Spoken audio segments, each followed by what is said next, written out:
안녕하십니까. 네, 홍성교회 믿음의 가족 여러분, 주님의 이름으로 문안드립니다. 한 주일 동안 평안하셨습니까? 올해는 이 봄을 재촉하는 비가 참으로 많이 내린 것 같습니다. 작년 봄에는 가뭄이 참 심했었는데요, 올 봄에는 참으로 비가 많이 내립니다. 저는 지난주 수요일에 우리 성도님들의 염려와 또 하나님의 은혜로 무사히 이사를 잘 마치게 되었습니다. 이사 올 때 대전에서는 정말 큰 비가 내렸었는데 홍성에 도착하니 그렇게 쏟아지던 이 빗줄기도 잦아들게 되고, 다행히 큰 어려움 없이 하나님의 은혜로 무사히 이사를 마무리했습니다. 우리 주변에 일어나고 있는 수많은 일들이 우연인 것 같지만은 사실은 우리의 삶에서 하나님의 섭리가 함께 하심을 깨닫게 됩니다. 제가 대전 도마동교회에서 목회자로서 소명을 받아서 하늘을 소망하는 믿음의 가족들을 섬기다가 이렇게 홍성교회에 오게 된 것도 다 하나님의 인도하심이 함께 하셨기 때문이라 생각합니다.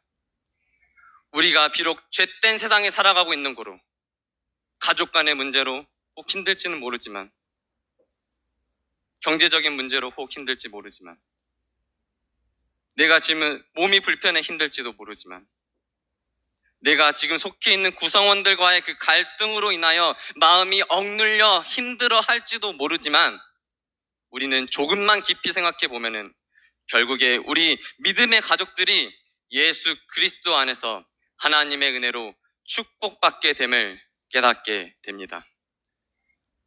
그래서 오늘 저는 이 시간에 하나님과 동행하는 삶이라는 제목을 함께 은혜를 나누고자 합니다. 오늘 본문의 말씀은 창세기 6장 8절에 있는 말씀입니다.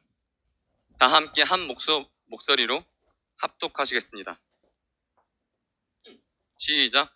그러나 노아는 여호와께 은혜를 입었더라. 성경에는 이 비와 관련된 수많은 여러 가지 이야기들이 등장을 합니다. 요즘처럼 이 봄비가 내리는 때에 떠오르는 이 성경 이야기는 바로 이 노아 방주일 것입니다. 네, 오늘 말씀은 이 노아의 이야기입니다. 아마 교회에 나오지 얼마 안 되신 분들도 이 노아가 어떠한 사람인지 다 알고 있으리라 생각이 듭니다. 여기에 있는 유치원생부터 아니면 초등학생들도 이 노아 할아버지가 어떠한 사람인지 아마도 저보다도 더 실감나게 이 앞에서 이야기를 할 수 있을 것 같습니다. 이 노아 방주하면 떠오르는 것이 어떠한 것이 있습니까? 이 방주는 아주 큰 배를 말합니다. 오늘날 이 현대 사회를 살아가는 나에게 이 노아의 방주는 어떠한 의미가 있습니까? 다 같이 창세기 6장 14절에 있는 말씀을 보시겠습니다. 함께 읽으시겠습니다. 시작. 너는 고페르 나무로 너를 위하여 방주를 만들되 그 안에 칸들을 막고 역청을 그 안팎에 칠하라. 아멘. 하나님께서는 노아에게 고페르 나무로 이 방주를 만들라고 명령하셨습니다. 고페르 나무를 이 개역 한글 성경에서는 이 잣나무라고 말을 하고 있습니다. 이 잣나무를 삼나무라고 설명하는 이 성경 주석들도 있습니다. 노아는 아마 자라면서 선조들에 대한 이야기를 어렸을 때부터 들으면서 자랐음이 틀림이 없었을 것입니다. 우리는 우리 가족들의 족보에 대해서 잘 알고 있습니다. 저는 어렸을 때부터 할머니의 사랑을 참 많이 받았는데요, 할아버지를 한 번도 직접 뵈본 적은 없습니다. 왜냐하면 제가 태어나기 전에도 한참 전에 할아버지가 돌아가셨기 때문입니다. 그럼에도 불구하고 저는 할아버지가 어떠한 분인지 너무나도 잘 알고 있습니다. 어떻게요? 성장하면서 어렸을 때부터 많은 이야기를 들었습니다. 또 믿음대로 살려고 애썼던 그 할아버지의 이야기를 닮은 이 할아버지의 이 저서를 통해서 저도 할아버지의 그 신앙을 닮아서 하나님과 동행하는 신앙인이 되어야 되겠다라고 다짐을 하였습니다.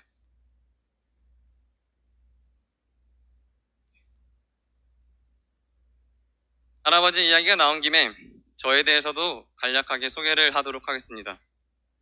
저는 고향이 어디냐고 여쭤보시면은 어디라고 대답하기 참 애매해요. 전국이 다 제 고향입니다. 초등학교를 삼육초등학교만 4군데 다녔고요. 동해 삼육, 광주 삼육, 원주 삼육, 태강 삼육 초등학교에서 졸업했고요. 서울 삼육 중고등학교를 졸업하고 삼육대학교 신학과에 입학을 하게 되었습니다. 또 졸업 후 이어서 바로 미국 미시간주에 있는 앤드루스 신학대학원에서 공부를 하면서 또 여러 가지 사역에 대해서 관심이 많았고 또 상담도 함께 공부하게 되면서 졸업 후에는 시카고에 있는 우리 재단 소속 이 병원과 캘리포니아 주립대학 병원에서 이 병원 원목으로 1년 6개월간 환자들을 만나서 그들의 아픔을 상담하면서 그들을 위해서 기도하며 있다가 목회 사역에 전념하라라는 그 소명을 다시 떠올리면서 한국으로 귀국을 하게 되었습니다. 저희 가족 사진입니다. 저는 외동으로 자랐기 때문에 단촐하게 어머니, 저, 아버지 이렇게 3명만 있습니다. 어렸을 때부터 행복하게 자라왔던 저에게 2013년도에 시련이 찾아왔는데요. 그것은 바로 어머니의 암 말기 선고였습니다. 청청병력과 같은 그런 소식이 아닐 수가 없었습니다. 암 사기의 아픈 몸에도 불구하고 어머니는 제가 훌륭한 목회자가 되길 바라셨고 기도하셨습니다. 2018년도 군 제대 이후 어머니는 2달 만에 돌아가시게 되었는데요. 돌아가시기 직전 제게 한 그 찬양과 말씀이 지금의 저를 있게 만들었습니다. 훌륭한 목회자가 되어라. 훌륭한 목회자가 되어라. 저는 아직도 훌륭한 목회자가 어떠한지 아직도 잘 알지 못합니다. 그럼에도 불구하고 저는 이 땅에서 훌륭한 목회자가 되라는 그 어머니의 마지막 유언을 생각하면서 한국으로 돌아오게 되었습니다. 2021년도 2월 그때까지 이 코로나가 한창일 때 귀국해서 서천교회에서 임시 전도사로서 첫 목회자로서 길을 걷게 되었습니다. 2022년도에 정식 채용이 되어서 대전 도마동교회에서 3번째 막내 목사로서 청년 사역과 패스파인더 사역에 전념을 하다가 충청 앞에 서부 지역의 선교의 중심이 되는 이 홍성교회를 섬기게 된 것도 인간적인 생각보다도 하나님의 섭리가 함께 하였다라고 저는 생각을 합니다. 앞으로도 홍성교회 성도님들을 작은 어린아이부터 어르신들까지 진심을 다해서 섬기도록 하겠습니다. 함께 하늘 순례길을 가는데 기도하면서 우리 앞에 펼쳐지는 많은 어려움을 기쁨으로 승화시키는 섬기는 목회자가 될 것을 우리 성도님들 앞에서 다시 한번 다짐합니다.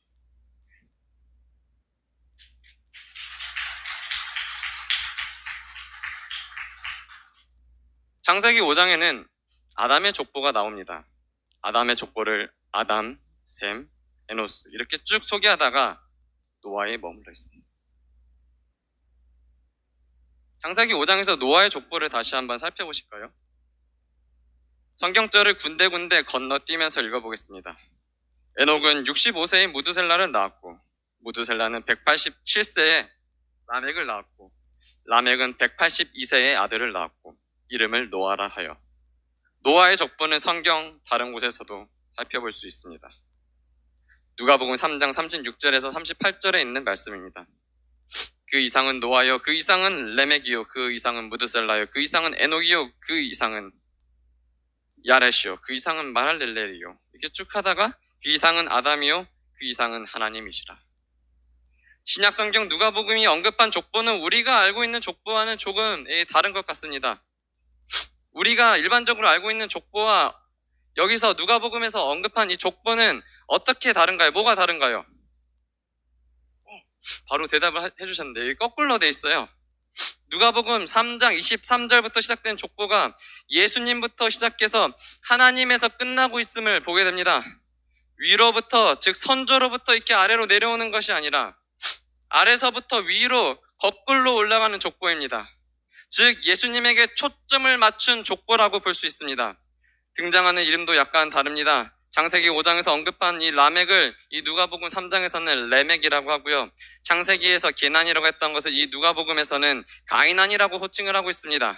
히브리어와 이 헬라어, 또 영어로 옮기면서 또 우리말로 옮기면서 약간의 그러한 번역상의 차이로 인해서 같은 이름인데도 이렇게 조금 다르게 나오는 것을 우리는 볼 수 있습니다.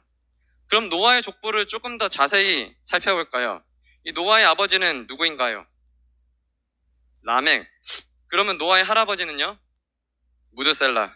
그러면 노아의 증조 할아버지는 누구인가요? 에녹. 에녹임을 우리는 성경을 통해서 알 수 있습니다. 에녹은 어떠한 사람입니까? 에녹은 하나님과 동행한 사람이었습니다. 얼마 동안이요? 300년 동안. 300년 동안 에녹은 하나님과 동행하다가 이 하늘로 올라간 사람입니다. 창세기 5장에는 에녹이 65세에 무드셀라를 낳고, 무드셀라는 187세에 라멕을 낳고, 라멕은 182세에 노아를 낳았다라고 말하고 있습니다. 저는 이 성경 말씀을 근거로 해요 이 노아가 태어난 해를 계산해 보았습니다. 노아의 증조 할아버지인 에녹은 무드셀라를 낳고 300년 동안 하나님과 동행을 하였으므로 라멕이 113세가 될 때 돌아가셨습니다. 그러면 이 노아가 태어나기 69년 전에 이 땅에서 하나님과 동행하다 하늘로 올라가셨음을 우리는 알 수 있습니다. 그러므로 노아는 비록 증조 할아버지인 에녹과 함께 살지 않았지만 69년 전에 돌아가신 할아버지와 거의 동시대를 살았던 인물임에 틀림없습니다. 노아는 자라면서 에녹 이 증조 할아버지가 어떻게 하나님과 동행을 하셨는지 수많은 이야기를 주변에서 들으면서 성장해 왔을 것입니다. 그런데 이 에녹과 69년밖에 시간차가 나지 않았던 이 노아 당시의 형편이 어떠했길래 이 방주가 필요했을까요? 하나님께서는 말씀으로 6일 동안 이 세상을 딱 창조하시고 보시기에 심히 좋았더라고 말씀하시면서 흡족해 하셨습니다. 그리고 안식일을 축복해 주셨습니다. 그러나 시간이 지나면서 하나님께서는 점점 이 땅의 부패한 모습을 보시고 한탄하시면서 사람으로부터 육축과 기는 것과 공중의 새까지 모든 것을 다 쓸어버리시겠다라고 하셨습니다. 창세기 6장 5절과 8절에 있는 말씀을 살펴보시겠습니다. 여호와께서 사람의 죄악이 세상의 관연함과 그 마음의 생각이 모든 계획이 항상 악할 뿐임을 보시고 땅 위에 사람을 지으심을 한탄하시사 마음에 근심하시고 가라사대 나의 창조한 사람을 내가 지면에서 쓸어버리되 사람으로부터 육축과 기는 것과 공중의 새까지 그리하리니 이는 내가 그것을 지었음을 한탄함이라 하시니라. 그러나 노아는 여호와께 은혜를 입었더라. 죄는 결국 멸망되어야 하는 것입니다. 하나님께서는 자신이 만드신 사람마저 멸망해야 된다는 그 사실에 마음에 근심하시고라고 표현을 하고 있습니다. 하나님께서는 자신이 만든 사람마저 멸망시킬 수밖에 없는 그 현실에 근심하셨습니다. 이 근심은 처음 성경이 쓰여진 히브리어 의미로 몹시 슬퍼하다, 마음이나 가슴 아파하다 라는 뜻을 가지고 있습니다. 이 근심이라는 단어는 감정적인 슬픔뿐만이 아니라 육체적인 고통과 관련이 있습니다. 구약 성경에서는 다윗이 자신의 아들 압살롬의 이 죽음을 전해 듣고 마음이 심히 아파 슬피 울면서 비통히 하는 아버지 그 다윗의 모습이 바로 우리 하나님의 모습입니다. 왕이 마음이 심히 아파 물르러 올라가서 오니라. 저가 올라갈 때 말하기를 내 아들 압살롬아, 내 아들 압살롬아, 내가 너를 대신하여 죽었더라면 압살롬, 내 아들아 하였더라. 가슴을 치면서 아들의 죽음을 향해 다윗은 차라리 아들을 대신해서 죽었으면 좋았을 거라고 울었죠. 이 권력은 이 부자 간에도 나누지 못한다라는 그러한 말이 있습니다. 아들 압살롬이 아버지 다윗의 왕권을 찬탈하려고 반역을 일으킨 것입니다. 비록 아들이 반역을 하였지만 다윗은 그 아들 압살롬이 죽었다라는 그 소식을 듣고 그 슬픔과 비통함이 성 안에 있는 모든 사람이 들을 만큼 슬퍼했다라고 말을 하고 있습니다. 원어로 다윗의 이러한 슬픔을 하나님께서 한탄하면서 마음에 근심하다라는 이 단어와 같은 어휘를 사용하고 있는 것입니다. 하나님께서 죄로 얼룩진 세상을 멸망해야 하는 근심하는 그 마음을 아들을 잃어버린 그런 다윗의 슬픔과 비교하면서 우리는 이해를 할 수 있겠습니다. 하나님은 어쩔 수 없이 죄를 멸절시켜야 했지만 하나님의 마음은 마치 다윗의 마음처럼 무너져 내렸던 것입니다. 다윗 왕은 압살롬이 비록 반역한 아들이었지만 아들 압살롬이 죽은 마당에 자기 군대가 승리 가운데서 돌아온 것이나 왕권이 회복한 것, 또 내전의 종식과 같은 것들은 아무런 의미가 없는 것처럼 보였다 라고 우리 재림교회 성경 주석에서는 말을 하고 있습니다. 하나님이 죄가 가득하여 이제 곧 마지막에 이르게 된 세상을 보시고 바로 그렇게 슬퍼하시는 것입니다. 가슴을 치시면서 비통해 하시는 하나님은 죄가 차고 넘치는 이 세상을 향하여 다시 눈물로 호소하고 계십니다. 멸망을 향해 내달리는 세상을 향하여 하나님은 120년 동안 노아에게 방주를 지으라고 말씀하십니다. 그리고 하나님께서는 노아를 통해서 세상을 향해 설득하고 계시죠. 노아는 그 120년 동안 하나님의 애타는 마음을 전하였습니다. 사랑하는 우리 홍성 믿음의 가족 여러분, 우리가 살아가는 이 세상에 죄가 가득함을 보시고 하나님께서 오늘 이 안식일 아침에 여러분을 홍성교회로, 이곳 홍성교회로 친히 불러 모으신 것입니다. 하나님께서는 죄로 가득한 이 세상의 모습이 너무나도 안타까워서 슬퍼하는 마음으로 우리를 구원하시기 위하여 이 세상으로 불러 모으셨습니다. 그리고 하나님께서는 저와 여러분들을 향하여 홍성교회라는 이 노아 방주 안으로 들어가게 하신 것입니다. 성경은 그 노아를 가리켜 뭐라고 했는지 창세기 6장 8절에서 9절에 있는 말씀을 살펴보시겠습니다. 다 함께 읽으실까요? 시작. 그러나 노아는 여호와께 은혜를 입었더라. 노아의 사적은 이러하니라. 노아는 의인이요 당세의 완전한 자라. 그가 하나님과 동행하였으며. 위 성경 말씀은 노아의 삶을 세 가지 표현으로 특징 짓고 있습니다. 그는 의인이었다. 의로운이라는 말은 흠없는 무죄함을 뜻하는 것이 아니라 바르고 정직하고 덕이 있음을 뜻합니다. 그는 단순히 의롭다라고 불린 것이 아니라 의인이라고 불려왔음을 우리는 주목해야 할 필요성이 있습니다. 노아 시대에 모본이 되는 삶을 살려면 악한 유혹과 교묘한 시험들, 그리고 비열한 이 조롱들을 대항해서 두려움 없이 굳건히 설 수 있는 그런 용기가 필요했습니다. 노아는 판단력이나 의지력이 결여된 그런 약골이 아니었고 확신이 강하고 생각과 행동이 아주 올바른 사람이었습니다. 노아를 가리켜 이 두 번째 특징은 어떠한 사람이라고 했나요? 완전한 자라고 했습니다. 성경은 번역한 사람에 따라 약간씩 다르게 표현을 합니다. 개역 표준 번역본에는 완전한 자라는 표현을 그의 세대 중에서 흠이 없는 자라고 말을 하고 있습니다. 이것은 노아가 하나님 앞에 죄 없는 상태로 살았음을 뜻하는 것이 아니라 그 당시 사람들과 비교해서 도덕적으로 결백한 삶을 살았음을 뜻합니다. 노아는 그가 살던 시대의 죄의 악 영향 가운데서도 지속적인 하나님과 교통하는 신앙을 유지했음을 나타내고 있습니다.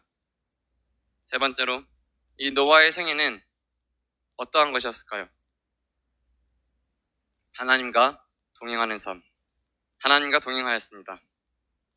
노아는 그가 출생하기 불과 69년 전에 하나님과 동행하다가 승천한 경건한 선조의 증조 할아버지 에녹의 생애를 닮았습니다. 그가 어렸을 때 에녹의 승천이 나이 든 이 세대들 기억 속에서는 아직도 생생한 그 시절에 노아는 증조 할아버지에 대하여 틀림없이 많이 말을 들었고, 그도 에녹 할아버지처럼 하나님과 120년 동안 동행을 하면서 하나님의 명령을 따랐던 것입니다. 우리 재림교회 성경 주석은 노아가 의인이었다라는 성경 말씀을 다음과 같이 설명하고 있습니다. 노아가 이렇게 묘사되었다라는 사실이 그 자신의 노력으로 의에 이르게 되었음을 암시하는 것은 아니다. 하나님의 참된 자녀들이었던 다른 모든 사람들처럼 그는 하나님을 믿음으로 말미암아 구원을 얻었다.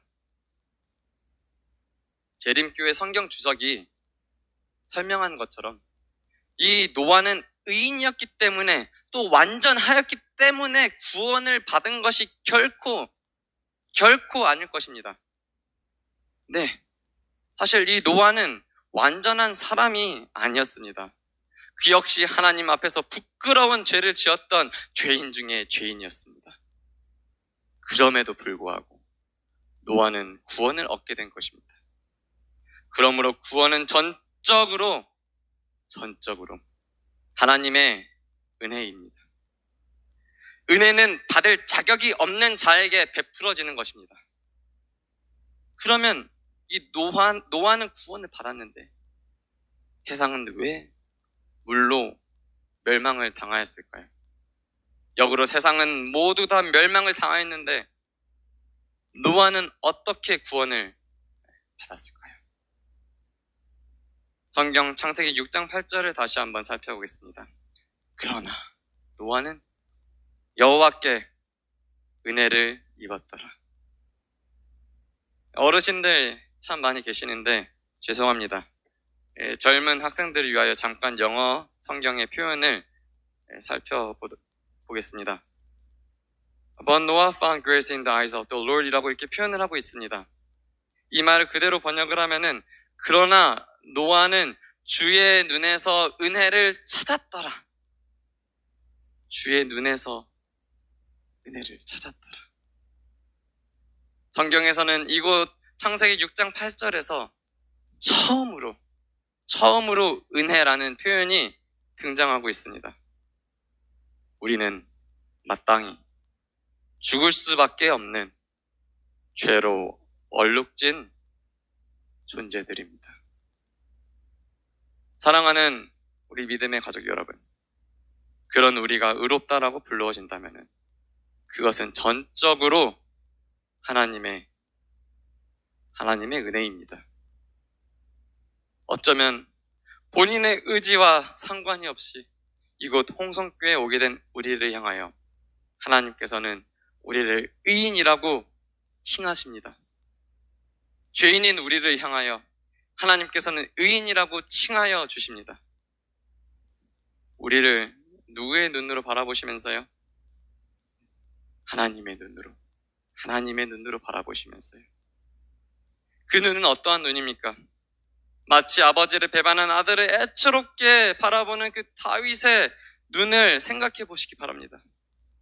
우리를 대신해서 죽으신 어린 양 그 예수의 피가 우리를 의롭게 하는 것입니다.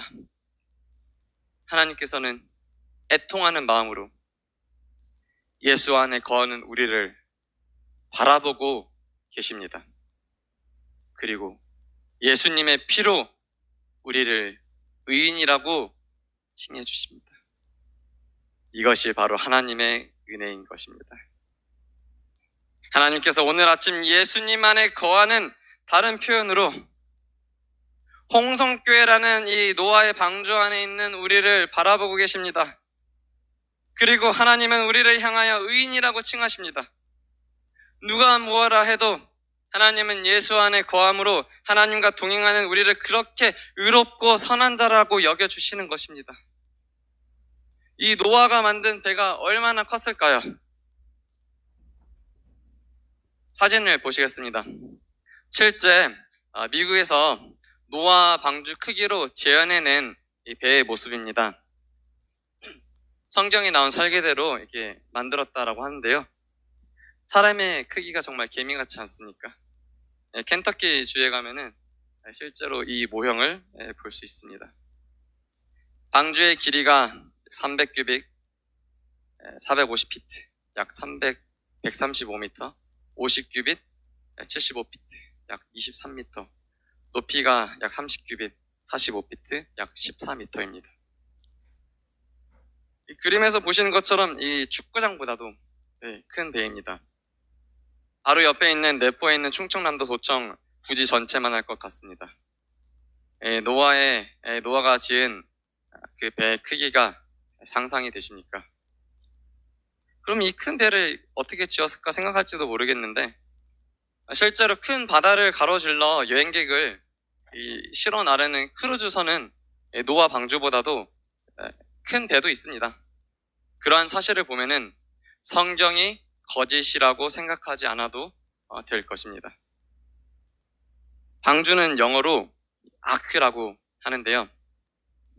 다음 영어 사전에 보면은 아크라고 검색을 해보았더니 그 의미가 캡처된 사전을 보면은 방주, 성궤, 피난처, 평저선이라고 나와 있습니다. 평저선은 무슨 말일까요? 보통 이 배는, 저도 배에 대해서 잘 알지는 못하지만은 유선형으로 파도의 영향을 적게 받아서 날씬하게 생겨야 맞는데, 이 바닥이 평평한 배라는 것입니다. 어떤 모양의 배일까요? 가끔 이 바다에 떠 있으면서 작업하는 이 평평한 배를 뭐라고 부릅니까? 변호님께서 말씀해 주셨는데요. 바지선이라고 합니다. 아마 그러한 형태로 지어지지 않았을까라고 유추해 볼 수는 있겠습니다. 영감의 글은 그 방주는 물 위에 뜨게 하기 위하여 선체와 같이 건조되었으나 여러 면에서 집을 더 닮았다 라고 이렇게 말을 하고 있는데요. 노아 방주가 배라기보다는 집처럼 생겼다라고 묘사하고 있습니다.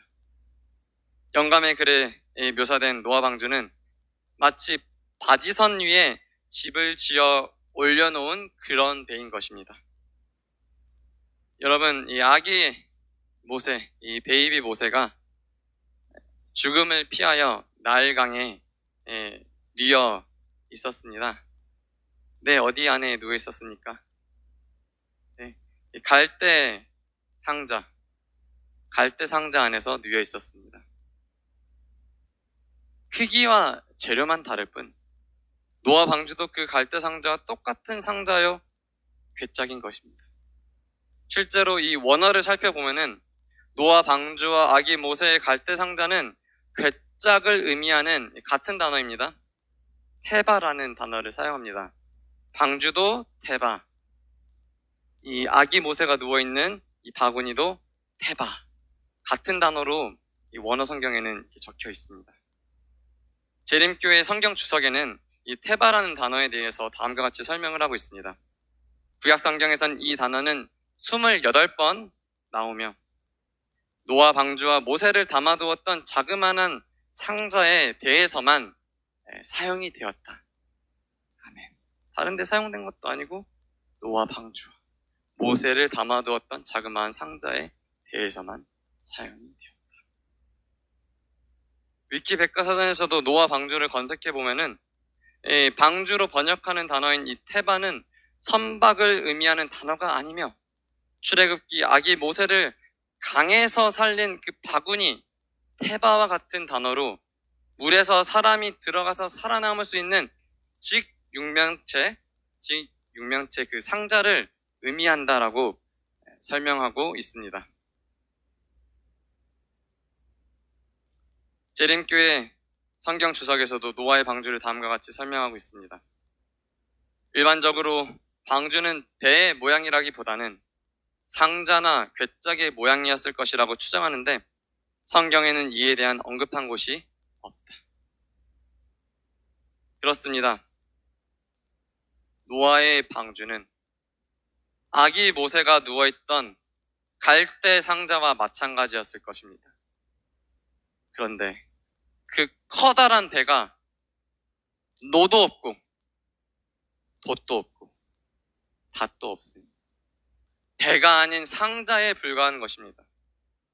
배가 아닌 상자와 마찬가지니 스스로 단 한 인치도 움직일 수가 없습니다. 저 혼자서는 앞으로 갈 수도 없고 뒤로 갈 수도 없고 왼쪽, 오른쪽, 옆으로 갈 수가 없는 것입니다. 바람이 불면 부는 대로, 물결이 이면 이는 대로 몸을 내맡기고 가만히 있을 수밖에 없는 것입니다. 하나님께서 노아를 명하여 그 방주, 곧 테바를 만들라라고 명하십니다. 하나님의 그 명령은 하나님이 친히 그 테바의 노가 되시고 친히 도시 되시고 키가 되시며 친히 닻이 되시라는 하나님의 약속인 것입니다. 하나님은 지금 하나님께서 친히 방주가 되실 것이라고 약속하고 계신 것입니다. 하나님께서는 노아에게 구원하시겠다라고 약속하셨습니다. 그러므로 노아는 거센 폭풍우가 40일 밤낮을 몰아쳐서 물이 모든 살아있는 것을 멸망시킬 때 그 상자 안에 가만히 머물러 있기만 하면 됩니다. 물이 온 세상을 덮은 150일 동안 그저 그 테바 상자 안에서 하나님께 감사와 영광을 드리기만 하면 되는 것입니다. 하나님께서 친히 뭐가 되신다고요? 네, 노가 되어주시고 키가 되어주시고 닻이 되어주시는 것입니다. 그러므로 이 방주는 은혜, 하나님의 은혜입니다. 하나부터 10까지 모든 것이 전적으로 하나님의 은혜인 것입니다. 제가 부산에서 군 복무를 하다가 휴가를 갔었을 때 이야기입니다. 아마 이 6년 전 11월 중순쯤이라고 저는 생각이 됩니다. 저녁을 먹고 아버지와 함께 아파트 주변을 이렇게 산책을 하고 있었는데 한 주인을 잃어버린 앵무새 한 마리가 저희의 주변을 맴돌고 있었습니다. 가까이 가도 도망가지도 않고 손을 내밀니 손바닥에 앉아있고 어깨에 앉아있고 저희 집에 따라오는 것입니다. 저희는 행복하게 그 앵무새를 어깨 위에 얹어놓고 집으로 돌아오게 되었습니다. 새 장도 구입을 하게 되었고요. 이제 그 다음날 저는 군대에 있을 때 여수 요양병원도 참으로 많이 갔는데요.